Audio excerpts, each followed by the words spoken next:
Hello, welcome back to another episode of Group Therapy. It's been a while, about a month, I think.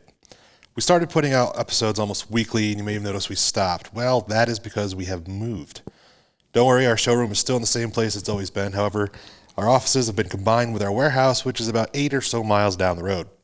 With a move like this, there are many things in disarray. Rather than waiting for our new studio to be finished before we put out another episode, we decided to take a break from our regular video podcast and just stick with audio for the time being.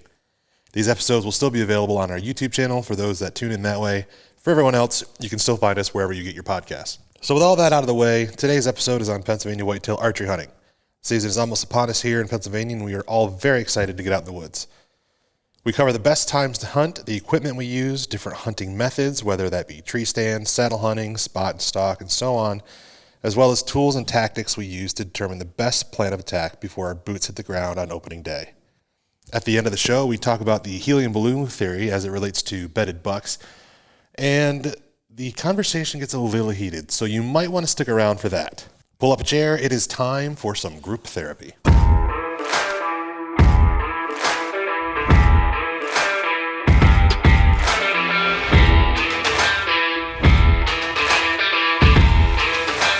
Time for group therapy, boys.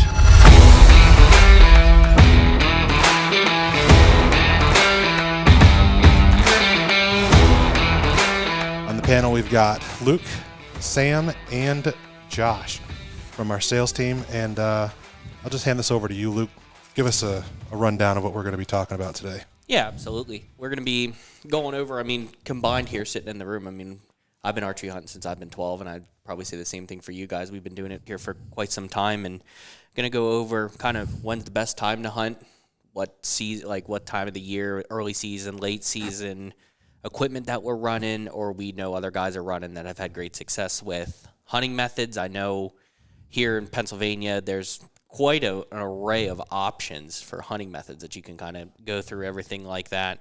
Another big thing too is, especially this time of year, season doesn't open up here till 2 weeks. It's 2 weeks. About 2 weeks. So it's scouting. It's crunch time right now of getting in the mountain, getting some scouting down. So let's kind of hit it off with that, since that's kind of where we're at right now is scouting. I'm brand new. I don't have a property to hunt, and that's especially for me, is I'm a big public land hunter. I don't own property to be able to go hunt privately or anything like that. So, and I know you two are very hardcore public land hunters. What do you guys look for? I'm just starting out in my area. What am I looking for on a map? Aerial photos, what are you guys looking for? Sam, you want to start this off? All right. So first off, the first thing I look at is, so I spend a lot of time on topographic maps and looking at land on X. I use a lot of different scouting tools, Spartan Forge, on X, Google Earth Pro, and then also use the PA Game Commission app and locate all the properties, the public land, public access. We grew up not hunting public land, which maybe not everybody knows on here, but Josh and I are brothers, so we grew up hunting the same properties. Yeah, I spend a lot of time, actually not right now. Most of the time scouting is done in, right after the season is when I do most of my scouting for the year. Now it's just, if you're running trail cameras, just checking last minute inventory, or I don't like to really go in and mess things up right now. I'd say that's a big key, is not going in and messing up as much as you can, sporadically, because here soon, there's going to be a lot of people in the woods, a lot of transition. All the game animals are going to be pretty alert as to something's going on here really soon. That's exactly it. Yesterday I had the day off. I slid into the mountain there real quick, and same thing too, is I bumped essentially a target buck about 200 yards from where I go there every year, but I wanted to go in, do a quick inventory, get boots on the ground to check food source, deer, if there's a sign, what the trails looked like, are all the deer trails covered in cobwebs from spider webs? Like, that means nothing's using them. If you're walking through spider webs all day, deer ain't in the area. The thing on public land is those food sources are changing constantly. So acorns, like you were saying yesterday, or we were talking about, so like acorns, for example, are a huge food source for public land deer in PA because ag is not a really, a lot of our public land is not surrounded by agriculture.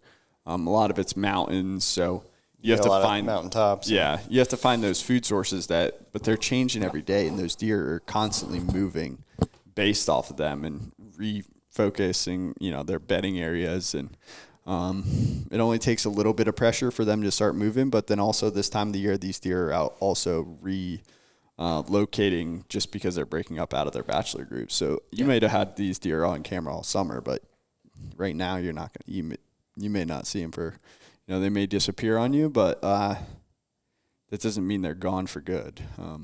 It's a transition process. Yeah. And that's kind of hinting on like best times to hunt is, I know me personally, I hunt two different essentially areas, early season versus late season. So when I say that early season, your first 2-3 weeks of the season, I would say deer are still on their feeding patterns. They're still very much on their summer patterns, hitting their food sources, hitting their water sources, where late season is, or the rut, we'll probably use that interchangeably here throughout. So if you hear us talking about the rut or the first 2 weeks of November, it's very interesting to watch, especially our whitetails in Pennsylvania, how it can go from 0 to 100 in the matter of I feel like, Josh, you've always had better luck early season than I have. I've never. It's hit and miss. So we used to have, growing up, a bunch of properties we could bounce around to. They were private, but, good ag, a lot of hedgerows and, cuts. It was ideal to be able to bounce around, to play the wind every day. Wind's not good for this location. I'm going to go to this other property. As we've gotten older, some of those properties have gotten sold. It's made us transition to, hunting some public ground. We still have a small piece of private ground that we hunt pretty exclusively, but it definitely makes you broaden, how you go about your tactics to find these deer and get in front of them. Absolutely. I would say, and I know Sam's kind of in the middle, but for me, essentially, I've had my best luck during the rut, during the late season. October 31st, in my opinion, is the best day to be in the mountain. If you can get off work or do whatever, October 31st is when I've always seen some of my biggest deer. That's that phase where whitetail are starting to go from, they're really getting into the peak of the seek phase, where they're trying to find that hot doe. And you hear lockdown periods too, like towards the end of the season, it's very tough to hunt. It's very similar to early season because the bucks are locked down. They're with that doe. That doe knows she's just going to be hitting the food source. You're not having those cruiser bucks out seeking. So it's very much going back to pattern hunting, where I kind of use the term pattern versus randomized, where that last week of October, first week of November is very randomized. The deer are randomized. They're out cruising. I mean, bucks will travel over a mile trying to find a hot doe. Yeah. And so just because you hadn't seen a buck just because you haven't seen a big buck in your area, if you're hunting the does, if there's does in your area and there's food, the chances of a buck coming rolling through are very high. And I know, especially like if I have to go in blind, which a lot of the times, like very little scouting, I just find a good area on my topo map. I know I look for saddles. I really love hunting a saddle where two peaks kind of come together. It's a little low laying area. It's kind of a natural corridor for deer to go from one side to the other. Mm-hmm. I really like hunting saddles, especially that time of year when I go in blind, and I check my Onyx. Onyx is a great tool. That's the one that I mainly use, and I go in and read my topo, and it's for somebody that hasn't read topographic map before, it might be a little bit confusing, but there is a lot of great classes and a lot of great research out there, especially about going into reading topographic map, especially for whitetail. Nothing beats boots on the ground, but you can eliminate a lot. So a lot of pressure from on your deer. Somebody who, so like me, I travel sometimes. So going to another state, you'd look at, I'm looking at maps constantly on the way out, constantly during the day that you're on these small trips, doing anything you can to eliminate areas or also to identify access that's a possibility that you may not be able to see it may not be marked, or just where is something going to be overlooked, especially if you're hunting public ground. Most of those overlooked spots are going to be the best access, but you're going to be able to get into deer a lot faster. The other thing is you can almost identify where everyone else is going to be accessing from, and that's going to be a bigger impact. So yeah, like you talk about saddles and stuff, you can identify those quick, but if you can identify a saddle and you see that there's 4 different access points to park there, Yeah, that's not. Then that would be something that I would you have just to eliminate it. I would scratch and right those off are the bat. things that people it looks like a great spot, but there's got to be a reason why it's a great spot. It can't just be, oh, it looks great. Yeah, but if it's got easy access from public land, it's not going to work. Yeah, I know. Like where I'm at now, the area that I'm hunting in north central Pennsylvania there's some access on the lower side of the mountain, but I'm going high up into the mountain away from people. And I know me and Sam talk about this is I'm 2 miles back from the truck or from where my tree stand is to find big deer.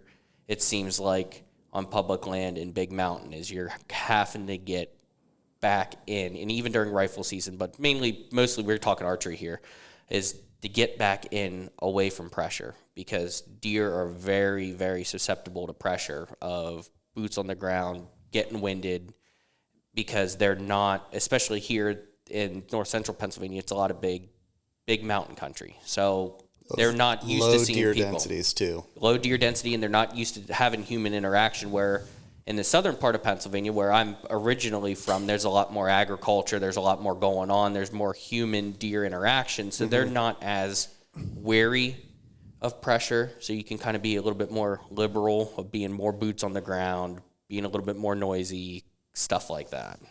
I agree with that. I think a lot of it too, you were talking about earlier about November and, August or October 31st, the prime time for you.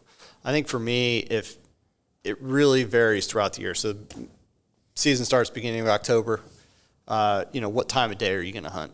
Most of the time for me, I've seen more success in the afternoons, like late afternoons, just before sunset is, that's pretty much the only time you're going to see a lot of movement by deer. So that's a good time. It's not necessarily, it really depends on the area, whether you're going to hunt mornings. Wind condition, everything, Wind condition. axis. You're factoring all that in. As the season gets longer, maybe spend a little bit more time in the woods, still minimizing your footprint because you don't want to put the pressure and let the deer really know where you're going to be at. Yep. So come, October 30th to that November 6th, which is one of my favorite times of the year, that first week in November where, it's prime time. I have certain spots that I won't touch. I'll go in this time of year, August, September, go in, check, just do a quick inventory count, run a trail camera in there, plop it, let it go back in around Columbus Day weekend real quick, pull the card, make sure that it's going to be worth, the fruit of my labor is going to be worth going back in there. And I've been in there twice, and that's it. And the next time I'm back in there is going to be October 31st. Yep. And so having very minimal pressure on them, where I have spots where I go every day. I know it's a quick set, quick hunt just to get in the mountain and try to make something happen quick. And I think for me, for a lot of the spots that I'll go to on a regular basis, I'm there more for, taking inventory. Yeah. All right. I'm seeing where they're at. Where are they going? Where are they coming from? All right. And then I'm game planning for that later in the year as to where I can make a move and maybe hop in be pretty mobile and, put up a stand quick and be able to sit and ambush them. There are spots that historically growing up, I know on our private ground that we hunt, you could say, okay, you're going to hunt. If you give yourself a week in the first week in November, you're almost guaranteed to have an interaction with a mature buck because historically you know how they're going to use that property. They may not be there all year.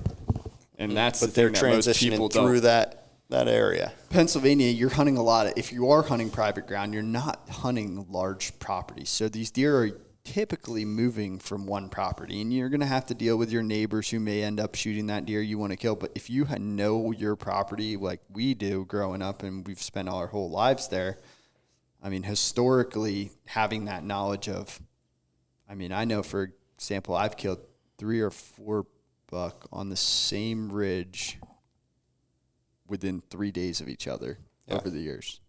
And it's being patient and knowing that, those deer are going to eventually come. And, you pass up the smaller deer throughout the year. And it's, as I said, you're taking inventory, seeing what's out there until it's time to really kill. Yeah. So I kind of view it like my kind of scenarios that I'm running is almost necessarily like a quadrant, is I have 2 to 3 stands on the very perimeter of the area on public land that I want to hunt that I can hit up real quick.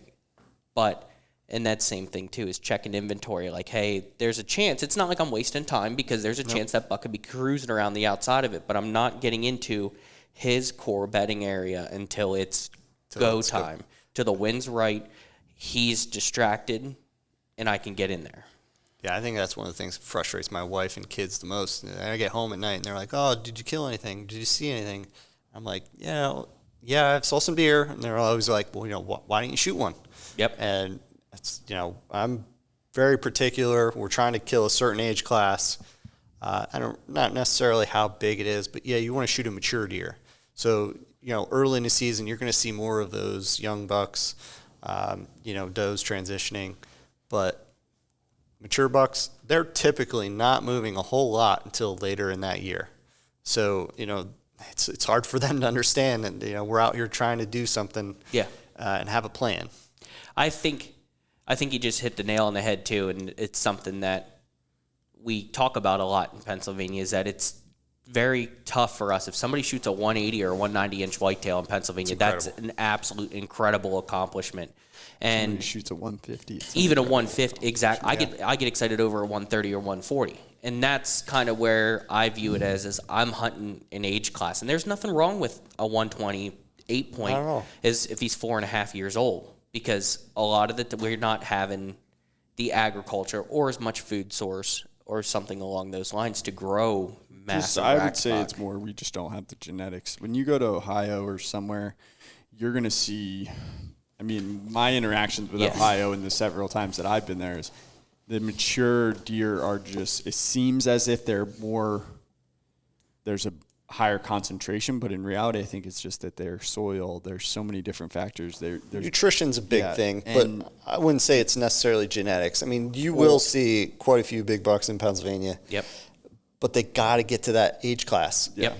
And the biggest thing is so many people are shooting them, 1, 2, 3-year-olds sometimes. It can be a big 3-year-old, but you really got to be patient and let those deer grow up and fully mature. You never see the full potential of them. And that's what people always say, oh, well, they don't have genetics. They don't have this. Well, how old was that deer? And how do you know? Yeah. And we are seeing a jump in that. I think the point restrictions in Pennsylvania have helped out quite a bit. Absolutely. We never heard growing up of, I never heard anybody. Somebody shoots a 6-point that's out past his ears, you're driving down Front Street with the tailgate down. That's right. Another factor, too, is the fact that, Pennsylvania has more hunters per square mile than anyone else. Correct. Yep. So you've got a lot of hunters out there, and not everybody has the experience that, some of the more well-seasoned hunters have. So they're just looking for some bone on their head to. And that's fine, but, You will see, there's always a saying that I always hear, and it's like, Can't eat the horns. Or 95% of the bigger bucks get shot by 5% of the hunters. But that is because there is going to be people who are doing it different. And in Pennsylvania, for example, we have a lot of rifle hunters. So you don't see a lot of guys in archery season. That's why I enjoy it so much. I always have had this saying that if I made it to rifle season, I failed. Now, necessarily you can't look at it that way because I may just not have had the interaction, especially now with the less time that we all get to hunt in comparison to maybe when we were growing up. So it's like you got to look at it from it's not a failure, but there is going to be a lot more pressure, and that is when most of the deer are going to be killed, is opening day of rifle season, where all of a sudden everywhere you had to yourself, now all of a sudden it's just overcrowded. Yeah. And that's the difference on like public and private. If you have private land, you can kind of get away with some of that pressure not being. Public land is a whole different animal here in Pennsylvania when it does get to. I I know most of the time when I'm scouting rifle season. when I'm scouting my public land, I'm thinking along the lines of what are other hunters going to be doing. When I'm going out and I'm looking at, like we hit on the access points, or I'm out with having boots on the ground, I'm going, what's another hunter going to do? Yeah. Like, are they willing to put in the extra mile to get back into an area where there's not pressure, to get up an hour earlier out of bed to get back in there? Scent control, what's going on? Also preparing for the terrain too. I mean, a lot of hunters, they're not going to be wearing their, muck boots and stuff like that to go to some of the more swampy areas. Yeah. Where maybe you have the advantage by going through those areas.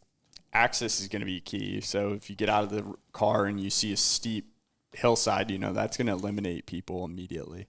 I know I get told I'm crazy a lot of times because I get up at ungodly hours of the morning, like texting my friends in my group chat, my brothers and all their friends, and saying, "Hey, I'll see you. I'll talk to you later." And it's 3:00 in the morning, but I'm already on my way to my stand. Yeah. And for example, like opening day of rifle season last year on public land, I never saw a single hunter, but I was in there an hour minimum before everyone else. Now that's not always the key, because that can create other issues, but I knew where I had to be and how I had to get there, and I wanted to be there before everyone else. And then I was the last person out, but that's my preference. I also, there's times during archery season, though, that you shouldn't even be getting to your stand until after daylight. You got to know where you're going is the main thing. So the biggest thing is, are you going to bump deer as you go to your stand? Or, that's why your access in is just as important as, getting to that point. If And you your can't access out. Some places can be the best spot in the world, but you can't really get there without eliminate them. blowing all the deer out of that area. And that's, you just got to be able to understand that and hunt those edges, and not maybe get to where you ultimately want to get to. But that's the fun of, And a lot of it is trial. A lot of it is trial and error too. We're kind of here sitting here talking and going through everything, and I can't tell you how many times I thought I had a prime time spot, get a tree stand hung in there, and access looks great. And the first morning I go in there, it's nothing but snorting, blowing, and stomping. A lot of my success during the rut when I've had encounters with mature buck and have harvested has been between 11 and 1 o'clock. Especially because we get that full moon in there around that time, and the buck are running all night. They lay down right at first light, but they're ready to rip and go again right around lunchtime. It's nothing better, though, than a November morning. Oh, agreed. Yeah, my favorite time is in November at like 9 o'clock to 10 o'clock. I think that time after, 9 to 1, baby. That's awesome. I don't typically sit through lunchtime. I'll pretty much bounce around because I'm not necessarily sure I want to be in that spot. But and again, it's being. It depends. There's a lot of depends, but that mid-morning, I tell you what, it's a great time to be in the woods. 9 and 10 o'clock is the sweet time, or the sweet spot for. Typically get those bucks finally getting the does up from the night of running. Yep. They get that little morning rest. They're going to bounce from They bedding bounce area. them up, and now they're out looking. Yep. Bouncing back and forth from bedding area to bedding area, checking for a hot doe. So I know we kind of went around this too, and I know hunting methods. So kind of the big ones here that some guys use, not necessarily spot and stock. There are some scenarios where you can get into spot and stock, but spot and stock and running climbing stands, running a hang on versus saddles versus ground blinds. And each one of those, in my opinion, has a good use, but there's also a couple that stand out to be a little bit better. And I know you guys, Sam, I know Stu's played with it a little bit, I have too, but Sam is huge on saddle hunting with being as light and mobile as possible. You want to kind of take off on that? Well, Josh and I grew up with summit climbers that we would run around with, and then both of us actually, we both went to the mobile hang and hunt methods. We'd hang a lot of stands, and that's the benefit of having private land. And as he said, we always had access to ground, so we were always able to hang stands and bounce around from these mobile or these hang-ons. But when that kind of changed, we both became more mobile, and you run Hawk. Well, the problem too is, you're always looking for that perfect tree. Yes. Yeah. And those, you're very limited to a straight tree with no limbs coming out. Yeah. Some of the best spots are not going to work for that. And, you start transitioning to, well, we have the sticks. All right, I got mobile sticks and a hang-on. Then I'm going to be able to move around. And now Sam's transitioned to, the saddle hunting, which I'm not completely sold on. Yeah, so when I started really getting into public land hunting, probably about 4 or 5 years ago, I was hiking, over mountains 3 miles in with a lone wolf hang-on my back and some sticks. And, yeah, it was way better than carrying a summit climber. Nothing against them. They have their spot, and they're some of the most reliable stands out there. But from a weight standpoint and a just overall size, it just didn't make any sense for me. And I continued to struggle with like how much I was sweating, or just how much I felt like I couldn't get to the spots quiet enough, or without, exhausting all my energy. So I tried out my first saddle, and initially was like kind of doing makeshift, built my own platform and tried that, and immediately saw the benefits of how far I could go and how quick I could go, and have continued over the years to now running a company that we actually are carrying, Latitude, switch to their saddle and wear it into the stand, wear it out. If I want to hunt on the ground because I don't see a tree that I actually want, I don't feel the need to have to get in a tree like I used to with a hang-on. I'd be mad that I carried it so far. But the benefit for me is just that I can get into spots that no one else can get into. I don't have to be as high as everyone thinks you need to be. I can hide. I can get in and out of a tree as quiet. I've had deer that, one of the coolest things is I was halfway up a tree in Ohio once, and I had a couple does come in while I was hanging my stand, and watched a buck mate with a doe right underneath me at 10 yards, but it just made me realize how quiet I was getting in, that I had 5 doe and this buck, and was hanging halfway up the tree, and they never knew I was there. But so there's benefits to it. I always felt like climbers were loud, and that was what really bothered me the most about them, is that I always felt like if I could get, the hang-ons are quiet, but if I could get in a tree and get out of a tree quicker, plus being on public land, the last thing I want is to be there all night trying to get my stand down. And I want to be, there's also an aspect of safety. And what most people don't realize is like I felt more safe in a saddle than I did on a hang-on, because I constantly had my rope connected with my alignments belt, and then my tether, and I never was disconnecting from the tree. You always felt that tension. Yeah.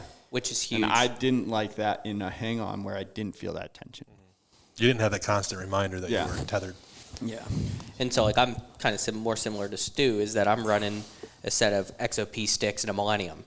Yeah. And it's a little heavy. The Millennium stand's a little bit heavier, but again, like I said before, is that I'm doing all day sits. So I would be comfortable. And I know the saddles are comfortable, but that's huge with saddles is quiet.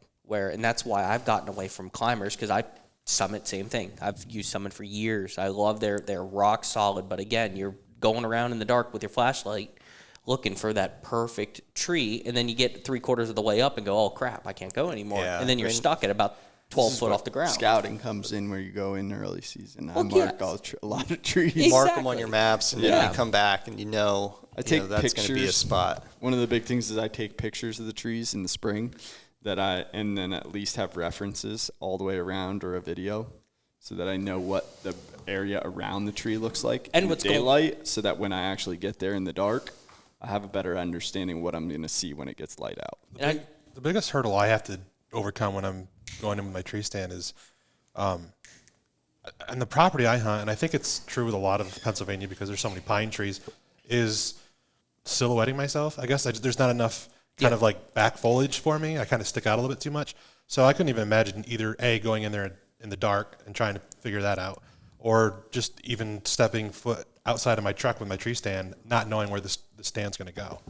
Yes, for me, I understand. I do that too. So one thing that I've found over the years is if there's a pine tree around, I will, with my XOP stand, has little holes in it that I will cut a limb off and some of the branches and put them in my stand up there just to give me a little bit of a barrier to break up what they're seeing. Yep.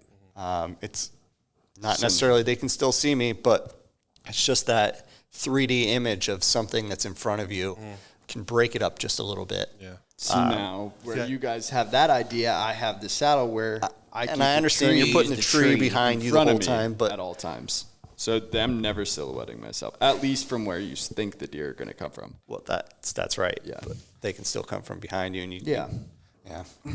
And that comes back to what kind of area are you hunting? The ridges, is it cornfield? Is it, it depends on where you're at and what, method you're going to use. I've used, we have this little list here. We have spot and stock. I've used them all, but all of them are not necessarily good to be used at every situation.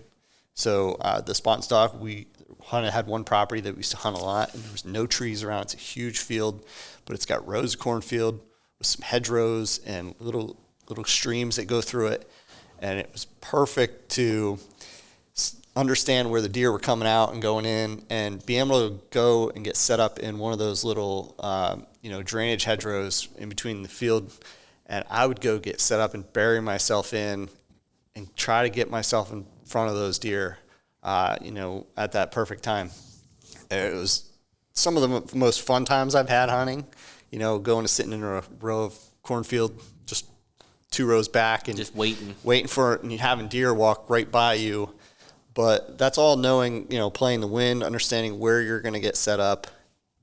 Scent And control. it plays into everything, whether you're hunting out of a blind, they're going to work in different areas. If you have your kids with you or something, I'm taking a blind and trying to get them set up so that they're able to see something. And I think, too, is like going over the list here is again, same thing, used them all. Ground blinds, I've really used them a lot if you're taking somebody new with you because it's safer. You're on the ground. You're not having to hang you're not having to go up and hang 2 hang-ons on and one here, one down. And I mean, me and Dad did that for years. When I first started archery hunting, I was about 18 feet and he's 25 foot up above me trying and talking me through everything like that. We did that for years when I first started hunting. My wife and I do that. Yeah.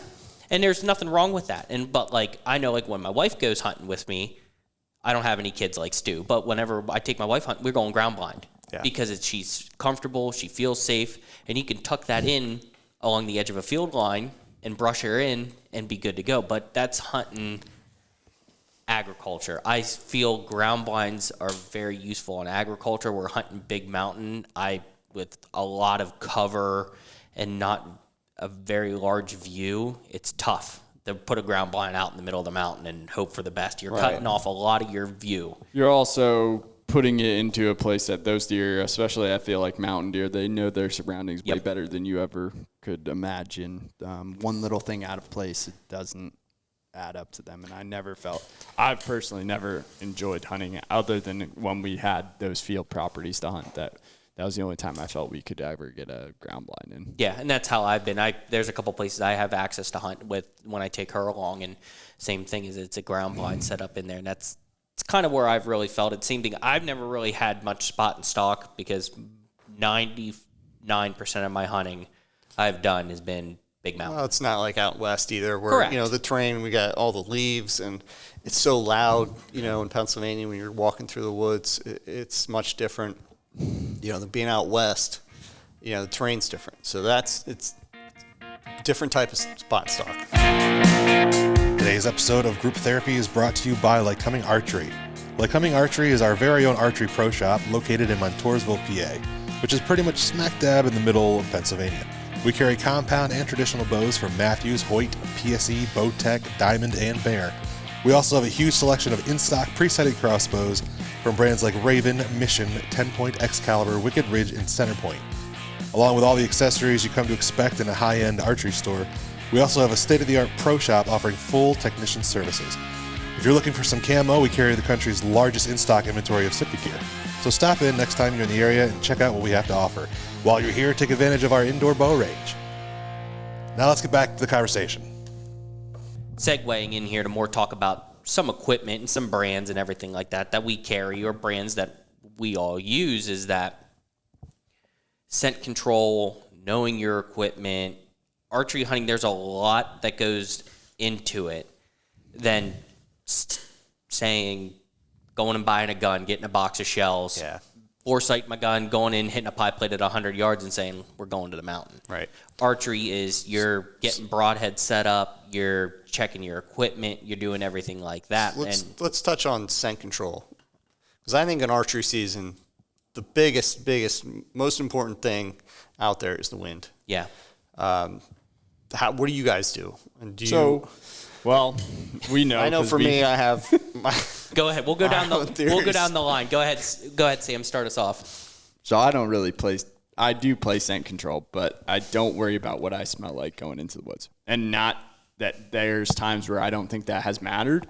But when you're walking 2 miles into a stand, good luck trying to tell me that you're going to be able to remain scent free and not sweat. So I factor in, and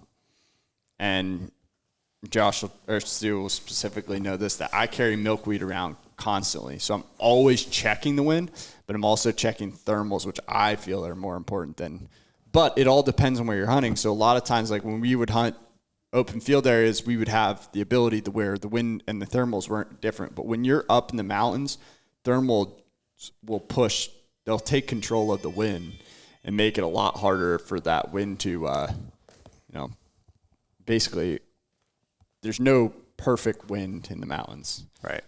Is kind of the biggest issue. So try to do as much as I can to predict it. More worried about when I'm accessing, where my wind's blowing as I access, and then where I think the deer are going to be coming from. But they could come from, if the wind changes on me, I'm not getting out of the stand.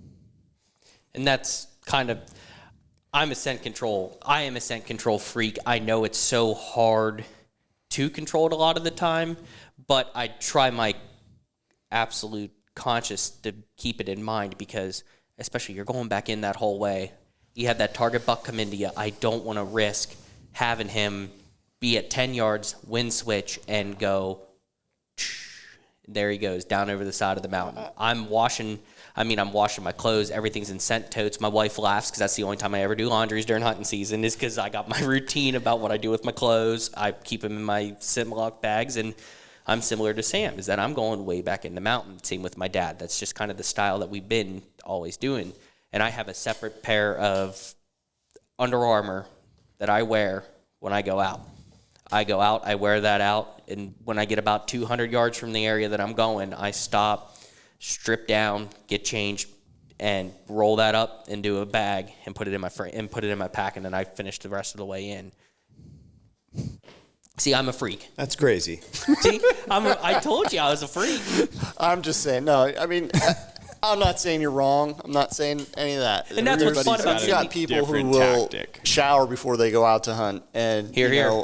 I get it. And that stuff, marketing has done wonders. Yeah. Selling people on this stuff. I think there's benefits. There's definitely benefits, and it's going that extra step. I try to minimize my scent as much as possible, but you're never going to eliminate all your scent. No. And it's you're just never not possible. Trick a deer's nose completely. Nope. You can't tell me that deer is not going to smell you no matter what. Granddaddy's been killing bucks wearing Woolrich smoking heaters all day. That's right. And I'm out here washing my clothes. I think we get it from, going out west, you play the wind more, whether you're going after elk, same thing. You transition towards from TV, hunting like whitetail. And, I wash my clothes with scent-free stuff. I'm not going to lie. So do I. hang my clothes outside, but I'm trying to minimize my scent. There's no way to eliminate it. No, and There's not. That's how I am. You can't tell me that you can do all that stuff and I'll fart in my pants and I'll still smell it. Yeah. So it's not sealed up. There's not, You mean you don't take the spray bottle out with you, and as soon as you fart, you start spraying? Yeah, start spraying your field spray? So if you're playing the wind, you're trying to put yourself in the best position possible. Absolutely. It's not going to work out every time, but that's hunting, man. And that's like what Sam touched on is about, that's why I'm so conscious about it. And I know you're always going to have odor, and you're never going to be able to trick that mature whitetail buck's nose. It's No, but I think nature. you can dampen it. You can dampen it, but you're never going to eliminate it. And that's what, these I These think companies market it to, it's 100%, and it's just not the case, because your body is going to emit a scent. And So yeah, by the time, if I did all of that and then I decide to walk in 2 miles, I've created sweat. I've created that odor. created and scent. Yes. there's no way around it. I think It's just understanding how wind works in your area. Getting set up especially- to the right and position. That where- a lot of that comes down to scouting. So what I will do is, when I'm out in these areas and I find a buck bed or something, I'm spending time to realize why they're there. Dropping milkweed, and this just be after the season in February, March, when there's, I'm not hunting, but I am not scared to bounce that deer out of there. And I can get in there and I can access and find buck beds or, mature deer sign. And I want to know why they're there, how they're using the area. And that's one of those things, is that you're starting to scout, okay, well, what winds are they using this on? Or why are they using it for, what are the thermals going to do if it's rising, or, if it's cooling off in the afternoon, those types of things. But that's how you beat the deer's nose, in my opinion, in the Exactly. wind. It's not One of my it's not, I'm just going to be able to sit wherever I want, and the deer, they're not going to this is just not the They're going to case. find a way, and they're using these senses to survive. I mean, that's the other thing. Their noses are so important to them. That's right. It's how that's how they survive off predators and everything else. Yeah. My favorite app that I use is called Windy, and it shows you wind direction. They're on DoorDash, Wendy. Oh yeah. And every morning before I go out in the mornings or afternoons, whatever, I'm checking to see at 5 o'clock, where's the wind coming from? At 5:30, 6 o'clock, 7, and so on and so forth. And as that wind changes, I want to make sure I'm getting set up to where at the peak time where I may see, right before dark, where is that wind going to be at? Where was it before I got there? So that way I can put myself in the best position possible. Whether I don't go to this one stand here and I go to another ridge. But I'm constantly looking at that stuff, and I just think that's so much more important than, You're not going making to- sure you're scent free. I think scent suppression is probably a better term than is. scent elimination. I agree with so that. And that's why, I do all that because of hunting them out. I know you're not going to control it, but I try to. It's You also a control. can't control the wind as much. Oh, I know. And it's gonna Exactly. change. And that's why I do as much as what I can to control what I can control, is trying to be as minimalist and suppress my scent as much as, because, I'm going to go up there and try to hunt that wind. I'm checking my apps, checking everything, and go, all right, this is why I'm going in here tonight. But I've already been up there, sitting in there, get set up. All right, the wind's perfect. You're in there for an hour, and next thing you know, it's blowing right down where you want to be hunting. Yeah. And it's like, well, I'm already invested. I didn't bump anything. I'm riding this out. And you may not need, come rifle season, you may not need to play the wind as much. No. Because deer are going to be pushed. Yeah, scent is It's really time not a of year factor as is a much. huge factor. Yeah, rifle season is very much. Rifle season is more, I mean, scent is a big factor, I think, maybe then, but you don't realize it because those deer are so pressured. Plus, you've got a lot more range Yeah. Yeah. with a rifle. Yeah. You don't have to. You don't bring have it to be close. right close to them. Yeah, you don't need them in. You don't need them in 35 yards and in your wheelhouse. But I want to back up a little bit. The whole scent topic. So my regimen, and I have this little gallon freezer bag that's got, I don't know, Scent Gold or one of these markety brands. I got a stick of deodorant, body wash, laundry detergent, and I keep a spray bottle in my tote, which I end up replacing every year. And I'm not using these items thinking, oh, this is going to be a magical cloak and no one's going to smell me. But those detergents, those products like that, they don't have the flowery smell, the laundry smell. I don't want to go in the woods smelling like, a bar of soap. I don't want the deer to know that I'm using Irish Spring. You know what I mean? I do these things to just eliminate scent as a good baseline. Try to minimize it as much as possible. And then as I get out of the truck, Suppression. I give myself a quick spray down, but most importantly, I cover my feet as much as possible because I'm going to be cutting all the way across my property most times. Right. And I want to try to leave as little of a scent footprint as I can. And another quick tip for scent suppression that a lot of guys don't do is pulling the insoles out of your boots, especially when you're hiking in the back. So do you wear rubber boots? I do. I don't. I don't either. I wear rubber boots. Yep. I can't. My feet sweat too much. You're putting off all that extra scent. So, but that's why very minimal. every time I'm coming My out of the thing mountain, is I'm putting them on my access. dryers. I'm pulling the insoles, putting them on the dryers, everything like that. And so that's very interesting. I think it's more, are you wearing merino wool socks or you're wearing cotton socks? Correct. And I think this is very interesting. I don't wear. I did forever, and then when we went on our first Western hunt, we both started wearing higher end boots, and I've never been able to go back. See, now with mine, I'm wearing the ones that I wear actually are extra toughs. They're made in Alaska. They fit my feet great, and I have custom insoles for them. Yeah, So I couldn't that's- go up mountain though. So and feel those- safe in rubber boots. See, is now the thing. they are rock solid. They're a rock solid boot, and with those custom insoles, for me, it feels like I got a pair of Track on because I know that that's what you guys are big on with them and everything like that. And for me, with having them,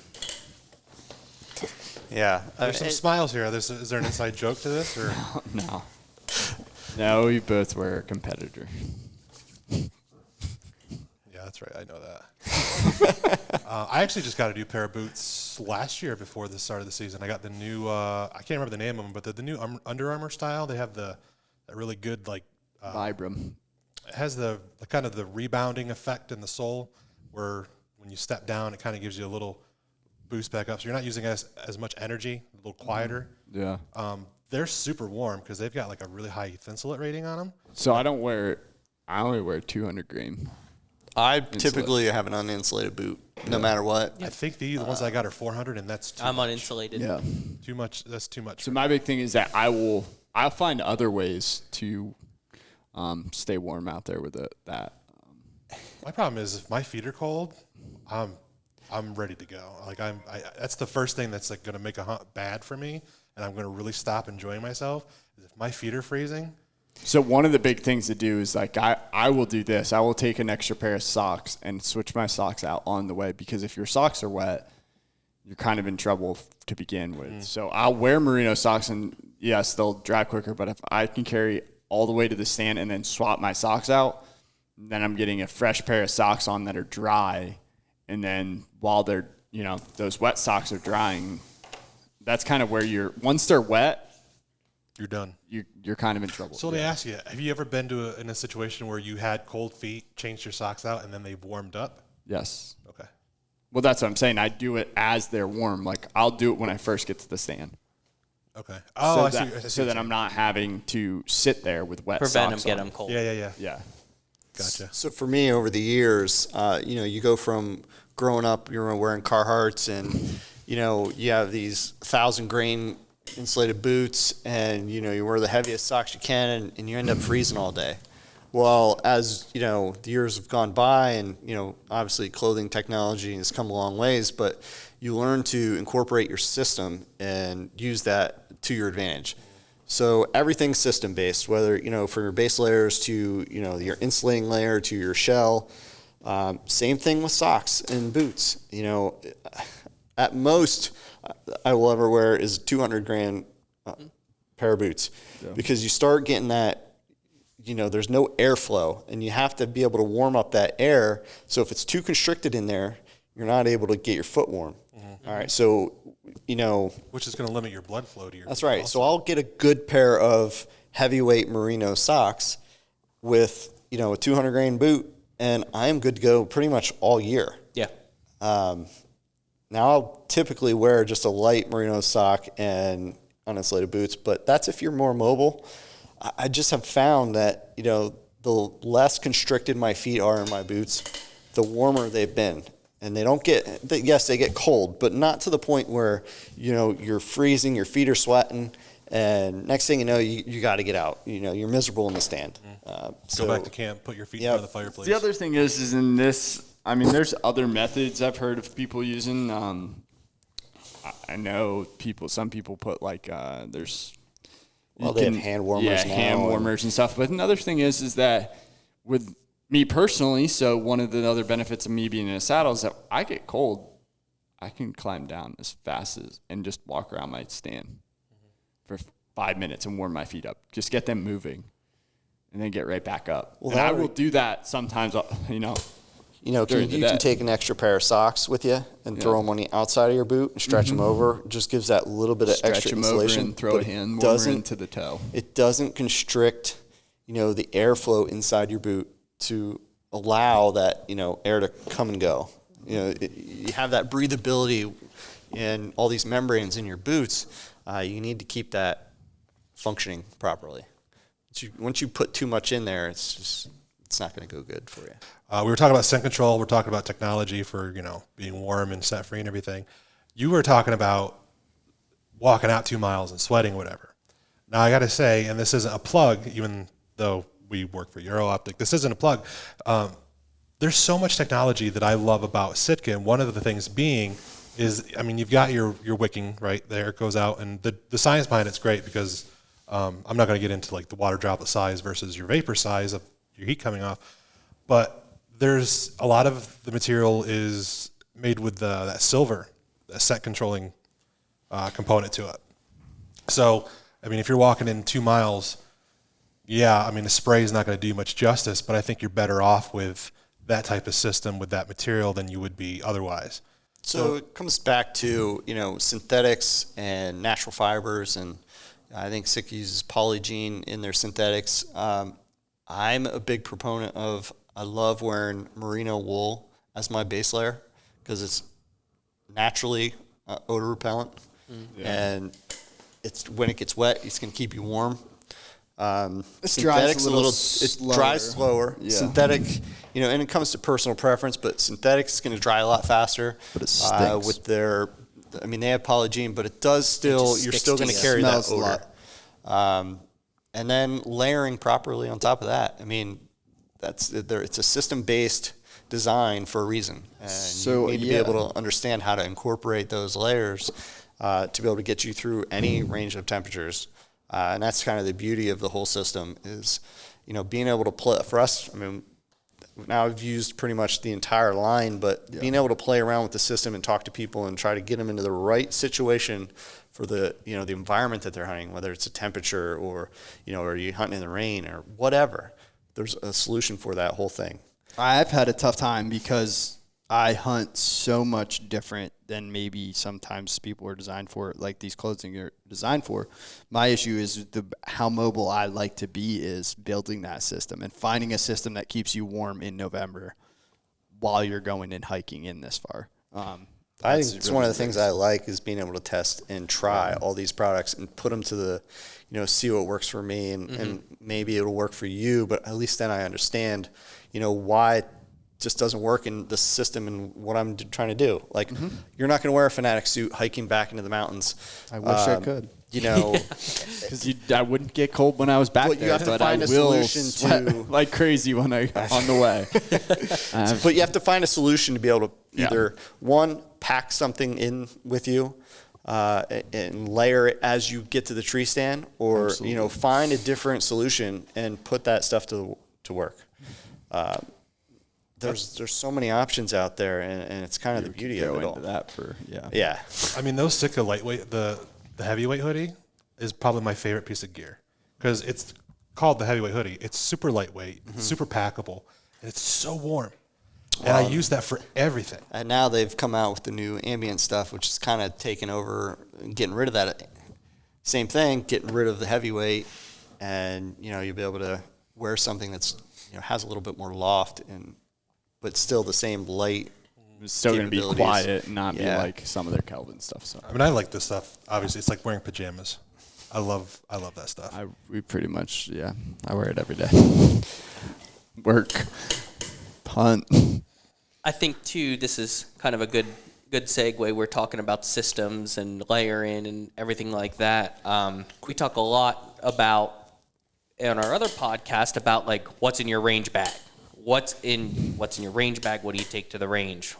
Like, archery is very much system and knowing where everything's at. So like for me, and we can kind of go down the line here. So like for me, I'm very much lightweight hang-ons. So I got my sticks, I got my hang-on. I'm running essentially a fanny pack, but it's a shoulder-strapped fanny pack because I can put my sticks on the top of it. I got room for my clothes, and when I'm going out archery hunting, I have 5 arrows in my quiver. I'm running 5 arrows. I'm running my release. I got my release in there. Extra set of gloves, extra set of socks. I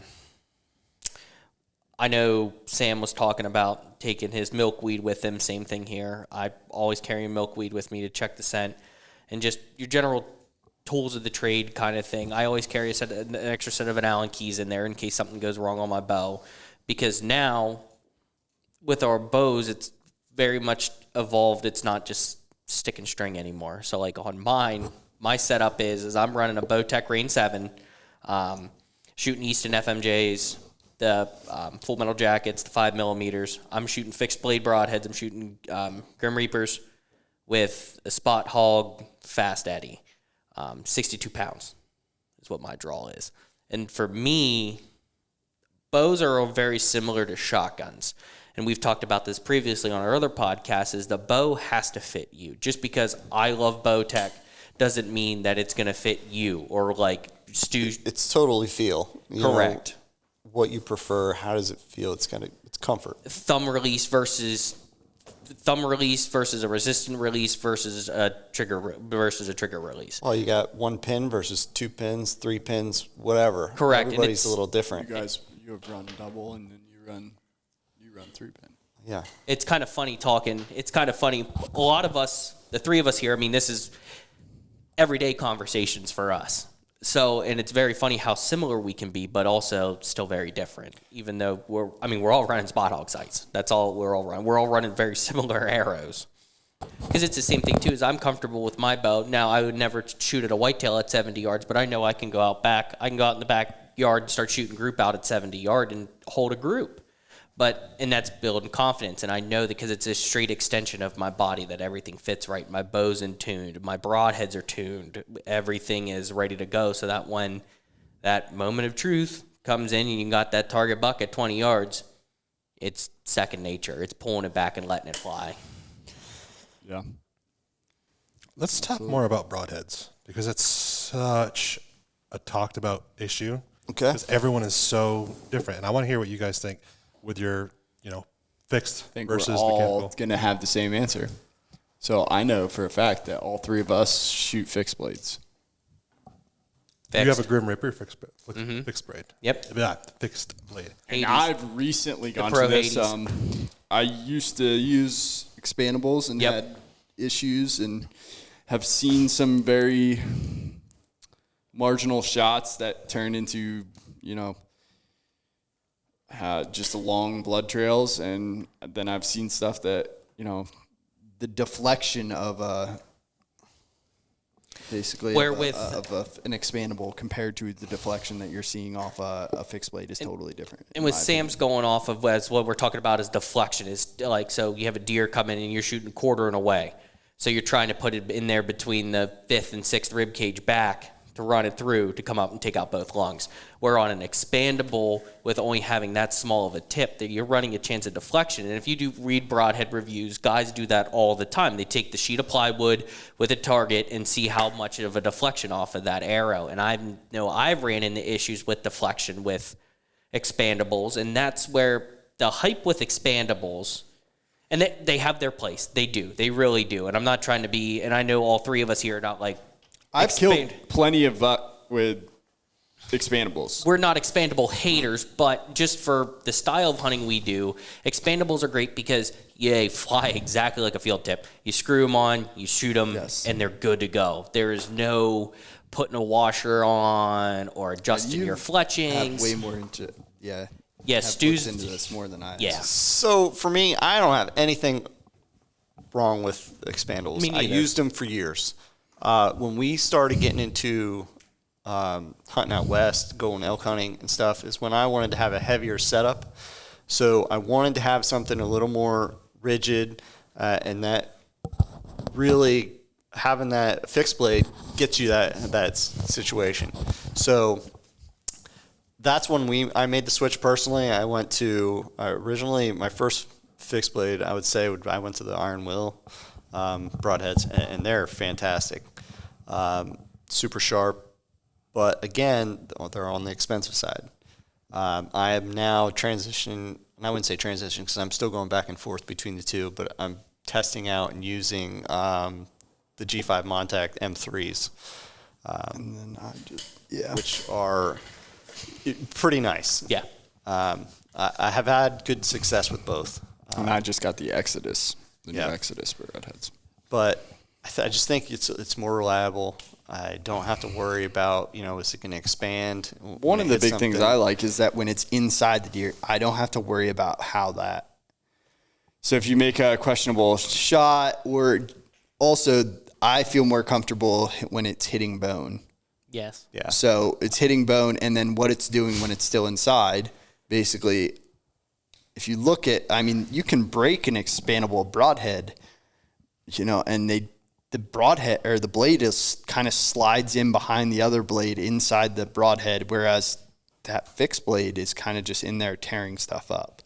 And that's one thing too, is this is kind of what I've explained to guys too, is that like you see pictures, and I'm not going to say the brand, but when I make this comment is everybody knows what brand I'm going to be talking about, is you see pictures and it looks like a hatchet just hit the side of a deer. Awesome. Great. You got great blood trail. But if you have ever legitly tracked deer, it is miserable. And especially on like a marginal hit, it is miserable to try to track a deer that's only bleeding out of one side. Where with your fixed blades, your chances of having a complete pass through are a lot higher because of the penetration. Hitting a bone, it's going to keep driving, and it's a lot easier to track with a pass through or a double penetration, because I've been on both sides of it, and having a marginal hit with an expandable that only goes in and just makes one heck of a rip on one side. Yeah, it's gushing good out one side, but say it didn't drive as deep and it maybe only got one lung. After about 100 yards, after about 100, 150 yards, you're going to be on your hands and knees looking for pins. Yeah, pin drop. it comes in a perfect world, yeah. We're going to always hope for the perfect shot. Well, yeah.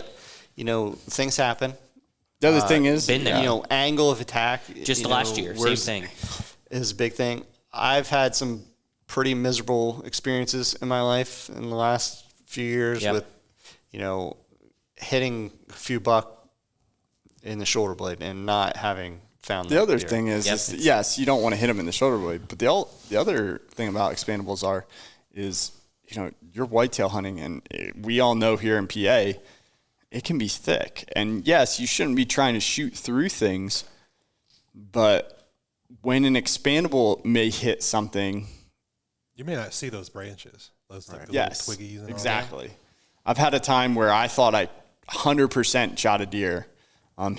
It was an interesting situation. He caught me as I was going up the tree, and it kind of turned into a mess where I could see him coming and had to get my bow up fast. And thankfully I was in a saddle, so I was still hanging there, and I didn't have my platform set up yet. But I made a shot on this deer, and I was like waiting for him to go down. Like I thought I made a perfect shot, get up and find a twig, and I never saw that. And my arrow was 6 feet left of the deer. But that might not have been, that probably wasn't caused by the expandable. It's just caused by it deflected off this limb that I never could see. But the thing is that expandable can open up at that time before it ever hits the deer. And then that can create all sorts of issues when it actually does hit the deer. If it opened up before it hit the deer, that's going to change. You're just not going to get the penetration. You're not going to get the penetration, whereas a fixed blade is going to penetrate still. It really depends. Yeah. I mean, I just have never so felt many comfortable with hypotheticals that. coming in. Yeah. But, I've never felt comfortable with having to shoot through something at all with an expandable. Agreed. They work. I know plenty of my buddies that have killed a ton of stuff with expandables. Yeah. They create big coals, but I think it really comes down to personal preference. Yeah, they fly great, but it's the same thing too as on our rifle stuff. Is what's your favorite caliber? It's you're boiling it down. It's boiling it down to personal preference. What experiences you've had in the mountain, kind beliefs, of thing. personal beliefs. Yep. And that's 100% it. that's archery hunting. If you feel comfortable with what's in your hand, then you're probably going to make a better shot. Agreed. Yeah. And if you don't, you learn. Mm-hmm. You learn the hard way. Archery can be, It can be humbling. Yes. That's for sure. Touched on Luke's setup. What about your setup, Sam? I actually have a new bow this year. I got a Bowtech SR350. I run the full metal jacket arrows from Easton and the Exodus broadheads, fixed pin, and then I run a hand release or thumb release, sorry, and then a Spot Hog 3-pin, just the standard Spot Hog. For me, I'm running shooting a prime. Shot prime for the last couple of years. I really, really like how it feels. Grew up shooting Hoyts, and there's just different feels to the back wall, and it's just something that I really liked how it felt. Again, personal preference. It's how it feels to you. And if you're gonna get a new bow, I encourage you to go out and shoot them all. Yes. All right, because some people like one thing and other people like another, and it doesn't matter what they think. It's only what matters. It's going to work for you. I'm shooting a Fast Eddie 3-pin slider, and we talk about this stuff all the time. You guys, shoot 2-pin. Some of you have fixed.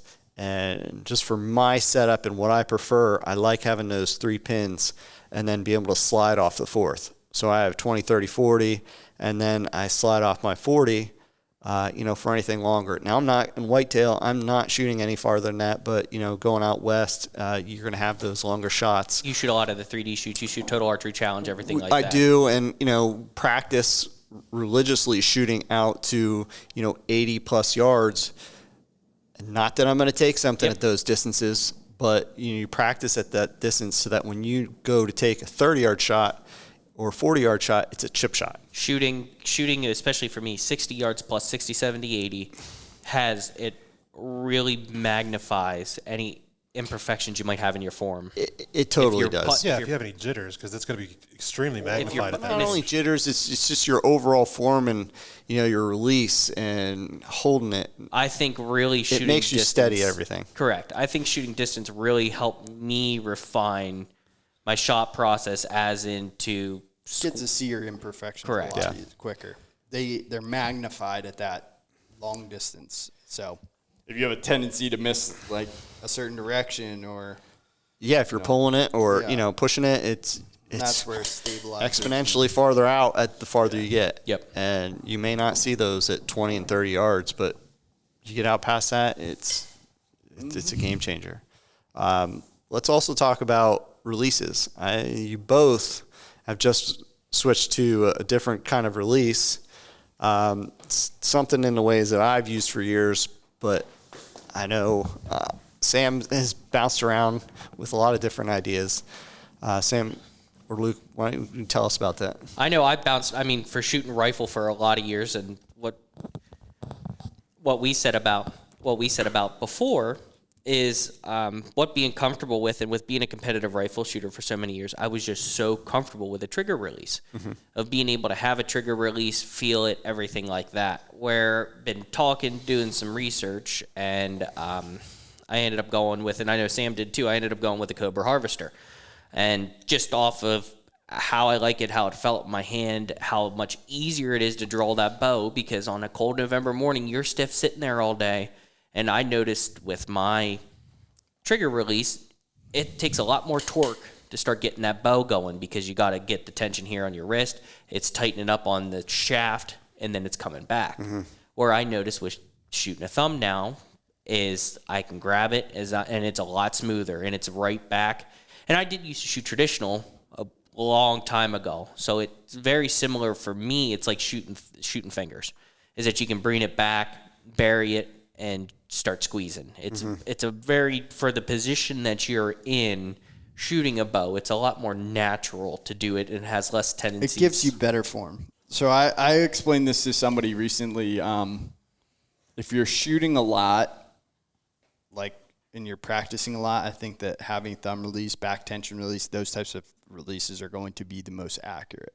However, I've noticed that if you're going to pick up your bow and you haven't shot a lot, you're going to be more accurate, and it's going to be easier for you to understand just an index finger release initially. And the problem is that it can create a lot of bad tendencies. Yeah. You can punch your trigger very hard, or a lot, and but there's some people who feel that's the best way to shoot with a bow because during hunting season is because sometimes they have to not punch their trigger, but they want to have control of when that They don't want to be surprised by it going Yes. off. Whereas, a thumb release, like a proper form, it's a surprise release. So for me, I made the switch. Boy, it's probably been over 10 years now that I've been shooting a handheld release, thumb release. Have it positioned more back into my hand where it's not necessarily my fingertip, but I'm using my whole hand. It's more of a squeeze. So it's kind of similar to, I guess, maybe a back tension, but it's not necessarily the way I use it, that was set up. But the reason I did it, and this is kind of what made me switch, it wasn't necessarily for the form or any of that, is when I was in a tree stand and I had my bow hanging on the thing, on the little arm, it would just hang there. Having a strap attached to your wrist and flopping around, it's always a noise that you can make. So by going to the thumb release, I had my release preset hanging on my bow. All I got to do is then reach over and grab that release. Yeah. And go. Whereas, before you're clicking it in and getting ready, and it's just too many other things. And I also liked having both my hands free. Yep. So if I'm, using my binos or grunt tube or whatever, my hands are free. I don't have to worry about it clanging off something. It's just perfect situation. And how many days are you sitting there bored with an index release? I know I'm guilty of it. You're sitting there bored. Next thing you're doing. Yeah. The original fidget spinner. The original fidget spinner. And that's transitioning to, the more I shoot now, the better form, you don't You're way have more accurate in my any opinion of with those, you do have bad tendencies here and there, but the more you shoot, the more consistency you can get and get rid of those things. For somebody that's just getting into archery, 100% index, I would recommend just to learn your bow is shoot index, index trigger. If you're just getting into it, you could, it's good to start with proper form. But it is definitely easier for somebody to pick up. Correct. And I know I've noticed with going now to the thumb style release is that especially shooting downhill or uphill, it's a lot nicer. It's a lot more comfortable. And guys don't like it because it is a surprise essentially, but I feel more in control is that I'm coming back on it. And especially me and Sam were talking about this too, is when I first picked it up. And of course me and him are talking all the time about hey, what are you seeing with it? What are you doing? What you're set at is I was shooting animal versus shooting spot. So out in the backyard practicing, focusing in on one little spot, I was having target panic, which essentially with a thumb release is supposed to help eliminate that.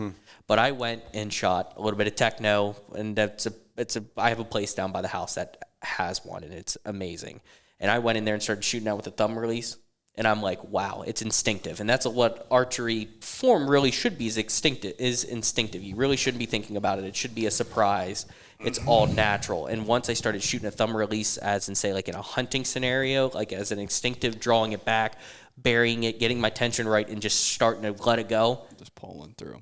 Pulling through, and I love it. Absolutely. Follow through your shot, in my opinion, is a lot better. Yes. Yeah. You're not doing this. You're but not I like peeking. too that you can customize it. So my stand, I can customize where that thumb placement is, the angle of it. That's how ours are too. How much pressure I need to release that hook, and it's. I feel like they're more customizable to you than a regular trigger release. Not that there isn't some of that tension stuff that you can do with those, but it just feels more personal, and then that only leads to more confidence as you're shooting, more comfort. I've never had the thumb style release. I've only ever used trigger. So I can't say, obviously which one I would prefer over the other, but I can say as far as the things I don't like about the trigger is I don't really have a lot of confidence in it. And it's not just, is it going to work? It's a matter of, is that trigger going to be right where I need it when I get to my anchor point? When I start to bring my finger down, is it going to be right where I want it to be, where I'm going to feel comfortable? And because the thing will swivel around to get it, to move it out longer for longer fingers. And even with that set screw, it still just kind of shakes back and forth. I just don't trust it. And that might be the brand that I'm using, but that's the only experience I have. I would probably like to use a thumb release, but I just don't know much about them. And that's what's nice too about, you can go to, these archery shops, or you can go to our new archery shop and try out different releases while you're trying out different bows. Try them. I mean, that's the only way you're going to find one that you really like, is if, see what's different, how they feel in your hand, and, your anchor point, and everything's a little bit different. It's worth the investment. It is. Is there a significant price difference between the two? Yeah. I would say they're a you'll little see bit more it's expensive. big, Yeah. Most of your thumb releases, you're looking between the 175 to 375 mark. Yeah. Where a lot of your index, you can spend $20, or I got $40 TrueFire is what I'm using. Yeah, it's anywhere from. And there's 20. nothing wrong with that. It's No. just that you will find that if you're looking at a competitive shooter or somebody who does shoot a lot, they will be using those. It's a little that stuff. crisper. And I was just getting ready to say that I've noticed with shooting thumb is that it's a lot more consistent. The when it's going to go compared to shooting a trigger. Well, too, and there's different style class. You can get the little hook, or it's just, try them all, I would say. Another thing too I hate about the trigger release is just the wrist strap, because I've got, say, depending on how late into the season it is, if it's gotten a little chillier, I might have 3 sleeves around my wrist, and then I've got to wear this thing, then getting my hand through the backpack, Right. and then climbing the stand, all these things. I mean, granted, I don't climb the stand with it, but if I'm walking out to the stand, I'll have my release on my wrist. Again, that's something that I'm not dealing with. I do like what you said. I hook it on my bow. the idea of my just hands are leaving free. it If on I'm the bow. walking in, I just have go it in and my grab pocket, it. so I don't have That's to worry. right. Yep. Now you do run the risk of losing it, and I have done that. It happened to me when I was in Illinois hunting. Dropped it. I don't know where. I got to stand. I was like, I keep have my no old release. index in my pack just Thank in case. God I think you have a should always backup. keep a backup. But still, you do run that risk because it's not attached to you. Then you painted yours blue, and I painted mine bright green. Yeah. So that we it's yeah. Ours are orange now. Yeah. Yeah. But I knew when he had that happen that I painted mine right away, because I was like, that's not, because we had camo ones when we first got our I first think they thumb were releases. they were true fire ones, and they were on the cheaper side, but It was a good. it just blended place, in. yeah. I have no idea. Same reason I will never buy arrows wrapped in camo again. I've lost so many arrows. I'm shooting the retros. I love them. That's what. But I have bright fletchings. I'm looking at getting those. Good luck finding them. No, we have, maybe they're not retros. We have the... They have the autumn orange. Yeah. That's So what I have. before, so it's the same arrow. When they first re-released them here 2 years ago, they did it like the old aluminum arrows that Easton used to do. Those are the ones I have that are the camo ones that are the anodized camo.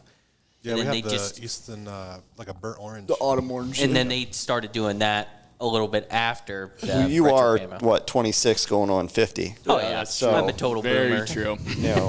You are a boomer. All right, so it looks like we're For caliber choice and hunting styles. Yeah.